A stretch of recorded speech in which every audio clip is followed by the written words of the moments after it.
Can you believe they made an entire lake of rot in Elden Ring? Like, how much do they hate players? Welcome back, Classy Crew, to my Elden Ring journals as I try to fight or find and kill all bosses in this game. We are now in the final countdown, and now I am counting them down from 65 monsters.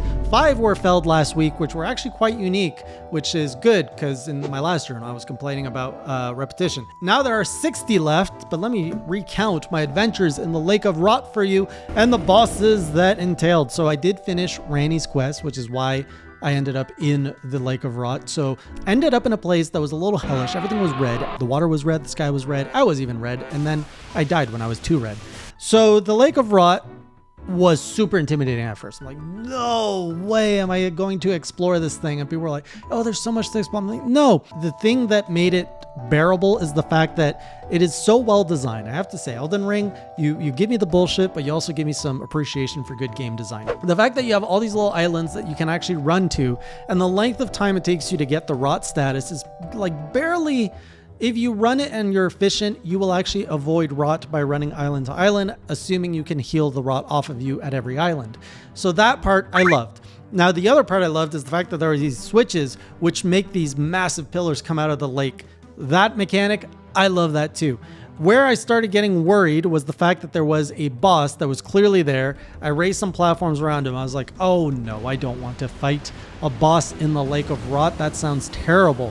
And so, of course, a dragonkin soldier was the boss there. And I did not go and fight it in its territory. Instead, I lured it onto my platform and fought it there. What's happening? I kept exploring. Actually, I feel I did a good job of exploring the Lake of Rot. I found this one dude who was walking around like a Chad in the lake. I was going to leave him alone, but the chat was like, go get him. You got to go kill him. I'm like, all right, let's go kill him. He fell pretty fast, and he gave me an item which lets me resist the rot like just like 1% more. I really don't think it was worth picking up, but hey, it made the chat happy. So we kept going, and there was a waterfall. So I made my way down. I loved exploring this place, and I went to the waterfall where there were shinies. And I was like, this is clearly a trap, but I was not ready to see that there was this massive tree beast, and I've killed this before. I forgot what they're called. This one was not a boss. It was just an enemy, and I'm just like, and I'm literally running just here like, and I could see enemies getting like tossed aside and dying, and I'm getting the runes, and this guy was hitting me sometimes. So I'm just trying to like run to safety. I could see this temple. I'm like, just go into the temple, run away from this guy. There I found a chest with something in it that I probably won't use. So I kept exploring, and I eventually made it to the boss of this zone called Astel, Natural Born of the Void. This is one of the optional bosses I could have missed, but now I am good. Apparently I saw a comment saying that this is what Radahn was holding back, which I'm not sure I understand that, because I know Radahn was holding back the stars or something, but I don't think this is the thing that fell to, oh, I guess it could be the thing that fell. I just completely forgot.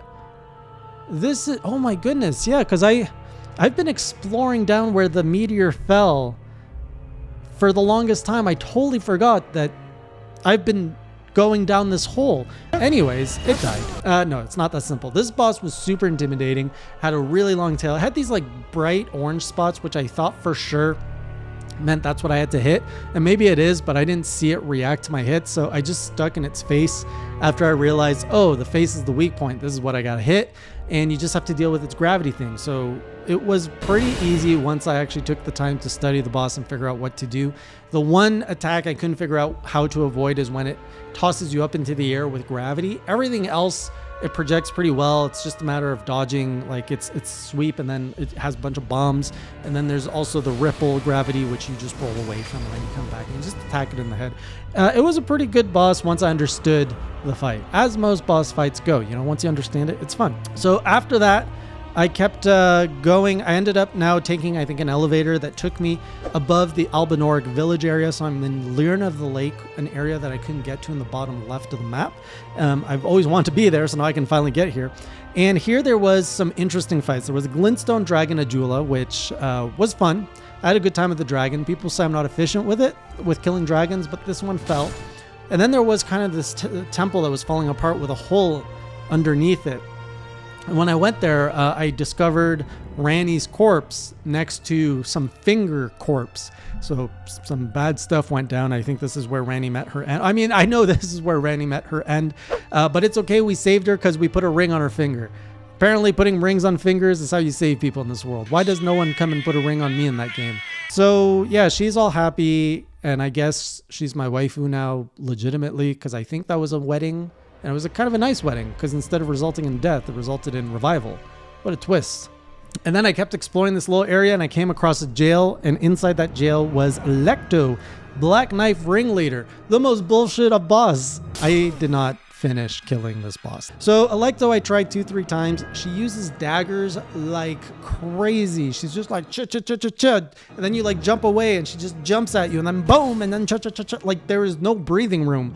I tried with my dual swords. I tried with my whips. The whips were good because it was interrupting her, but she got me anyways.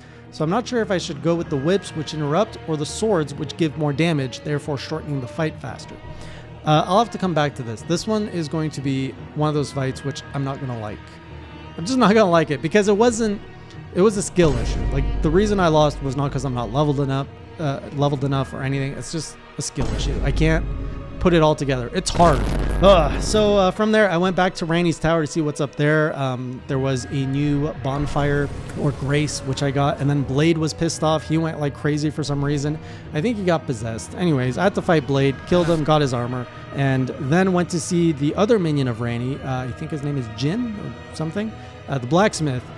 So sad, so sad. So I talked to him. He was pretty happy. And then I came back and reloaded the screen, and he died. He died to some stupid dagger wielding dudes who set it on fire. I absolutely hate those guys, and I hate them more now because they killed my big friendly giant. So those guys suck. After that, I finally, after a month of saying I would do it, I finally made it to Castle Sol. And this castle was interesting. It was very comfortable. I really enjoy exploring castles in this game. And I got killed by a random knight who went crazy. He had the red eyes and he just he destroyed me. But the castle was nice, short, easy, like not easy, but comfortable to explore. And then when I got to the final boss, which is Commander Niall, I don't know how to pronounce his name. They called him the Chad of Chads. And I was like, I will take the title of Chad of Chad by killing the Chad of Chads. This guy intimidated me so much. I was really like, it's one of those fights where I was just so overwhelmed by his power. I'm just like, how am I going to do this? So he summons 2 knights, which those knights were giving me troubles in the castle. The first time I died because I was just like, what's going on? Like he does a tornado. This guy's attacking you. This guy's attacking you. You're just dead because I don't know what's going on. So second time I'm like, all right, we're going to go take out his guards and then we're going to deal with the captain. So I killed the 2 knights fairly easily. And then the commander like powered up and he's like, tornado, electricity, death. So I was like, okay, new plan. Let's kill 1 knight because I figured killing both knights enrages him. So I kept 1 knight. I killed the one that's fast and gets in my face a lot. Kept the other one, which tends to be more of a, I think he's a shield and spear dude. And it worked out great. It was so easy to now attack Commander Niall while avoiding his knight. But what I didn't know is that once you hit half health with him, he goes on that anger buff anyways, and the other knight just disappears. So you're back to square one. So I just got good. I learned his pattern. I learned how to dodge, and it was one of the most satisfying fights of the night. I had such a great time with the commander. It started off with like bullshit, but it ended with like a nice, beautiful dance. This is the kind of boss fights I live for. Like this is the good stuff. So after that, I got a half medallion, which matched with another half I got somewhere for the Haligtree. And I went back and I found the hidden path to the Haligtree, which is a whole other area. Through there, I came across a stray mimic tier boss, which was the 5th boss of the night. And killed him because it's basically me and I know how I fight. And then we made it to the consecrated snowfield, got my final map. I have the whole map finally laid out for the world. And this place sucks like donkey fur. First, you can't see, you're in a blizzard. So I was following like these lights. I tried catching a ride on one of those wagons that get pulled by trolls, but it was too slow. So I kept going back, eventually made it out of the blizzard. Wasn't too bad. What was bad is when I got to this town, it looked like a ghost town. It's called Ordina. This is where I ended my stream, and I am not looking forward to going back. This town is quiet, because the enemies are invisible and they just kill you. You're just walking and all of a sudden, someone backstabs you and you're just like, what? This sucks. This just sucks. What are we doing here? And I've heard tales that the Haligtree is a frustrating area of the map, so I have no idea where I'm going. I think there's a boss called Nicola or something at the Haligtree, if I remember. So there's like 3 demigods left. So that's where I'm at. 60 bosses left. I could probably wrap up the story in a stream if I wanted to. I feel I'm that close to the end, maybe 2 streams. But we got some bosses to hunt, some levels to get, and some legacies to make. So I will see you there. If you haven't seen the last journal, be sure to catch up on that. And otherwise, I will see you on the stream or that next journal. And until next time, keep it classy.